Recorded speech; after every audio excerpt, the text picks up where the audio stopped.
Well, April is National Child Abuse Prevention Month, and we'd like to welcome back Beverly Hutchison, Executive Director for Dee Norton Child Advocacy Center, with advice on how to protect our kids. And this is one of those things, Beverly, that I think there are signs, you can observe signs, but one might be afraid to approach a child, to ask them. So what is the best way for us as adults to kind of step in? You know, I wish I could tell you there was a sign. Very often the first sign that an adult will have is when a child does disclose.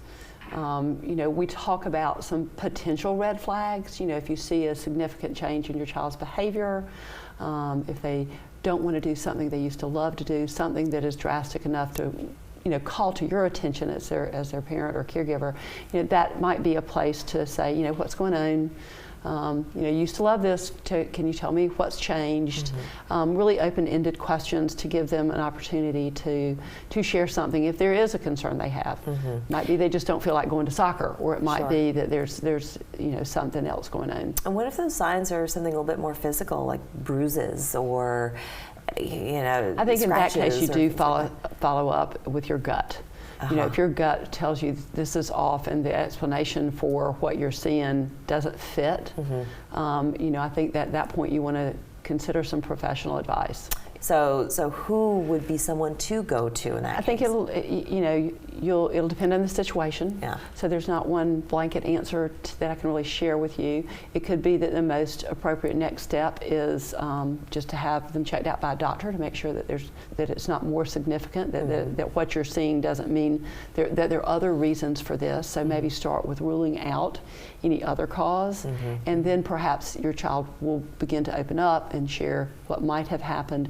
And then, based on what they share with you, you would contact the appropriate authority. Okay. So Mount Pleasant Mayor Will Haney just designated Mount Pleasant as a Pinwheel City. So pinwheels are often associated with Child Abuse Prevention Month. So what does this mean exactly for the city and for the people who live there? So it's really taking an official stand, standing with Dee Norton, standing with the community, saying, you know, in our community we want to prevent abuse, and we're going to take April as an opportunity to talk more about it. They planted pinwheels in front of the town hall. Pinwheels are the national symbol for child abuse prevention, really recognizing that happy, whimsical childhood that we want for all children.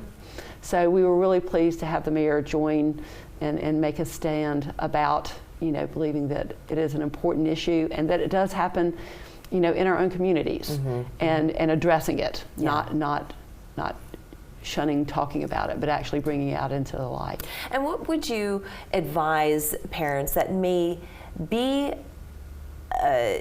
see some of this abuse themselves, and maybe take it a little bit more like, you know, if you see a parent scolding a child and maybe they're just a bit too harsh, but there's another person who actually observes this, they don't make any bones about hiding it or anything like that. What's the best way to approach that person?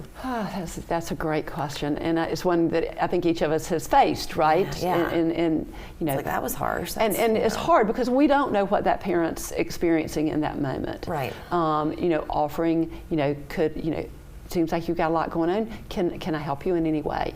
Just being kind, offering some kindness. If you see something that is alarming and you're in a store, you can always go to the store management and ask them to approach so that they'll have the appropriate people intervene. If it is something where you're truly concerned about the child's well-being in that moment, I would encourage you to go find management staff, because they have a way to manage that. So just getting other people kind of involved and on your team. But your approach of communication and just kind of easing into that conversation, not to be so quick to judge all the time. So that's really good advice. And for people who want more information on the resources that Dee Norton provides, where should they go? They should go to our website, deenortoncenter.org. There's some great prevention tips, tip sheets that are located there. Also, you know, if prevention should fail, it's great to know what to do in those instances, where to turn. All of that information is on the website. Perfect. Thank you so much, Beverly. Good to see you again. We're back in 2 minutes.